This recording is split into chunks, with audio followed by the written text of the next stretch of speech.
Au XVIIIe siècle, il était commun de domestiquer les étourneaux et de leur apprendre les langues étrangères. Voici quelques morceaux choisis de Buffon, tirés des différentes éditions et rééditions adaptées de son Histoire naturelle, publiée en 36 volumes, dont 9 sur les oiseaux, de 1770 à 1783. L'étourneau est connu dans nos provinces sous le nom de sansonnet ou chansonnet parce qu'on lui apprend aisément à chanter. On le nomme étourneau à cause de son vol extraordinaire. Il est d'un assez beau plumage dont le fond est noirâtre, tacheté de gris blanc, quelquefois de bleu, de jaune et de rouge.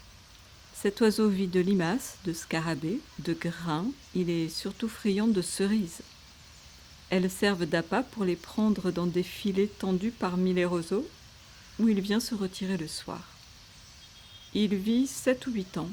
Comme cet oiseau est facile à apprivoiser, on le rend docile à l'instruction.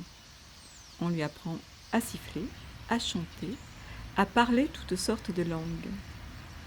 Il peut apprendre à parler indifféremment français, allemand, latin, grec. On en a vu prononcer des phrases un peu longues.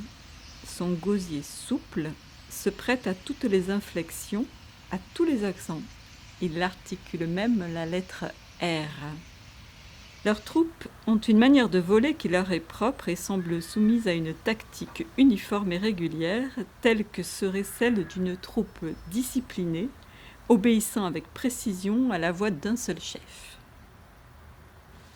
Les étourneaux sont tellement nés pour la société qu'ils ne vont pas seulement de compagnie avec ceux de leur espèce, mais avec des espèces différentes. C'est surtout le soir que ces oiseaux se réunissent en grand nombre, comme pour se mettre en force et se garantir des dangers de la nuit. Ils la passent ordinairement tout entière, ainsi rassemblés dans les roseaux, où ils se jettent vers la fin du jour avec grand fracas.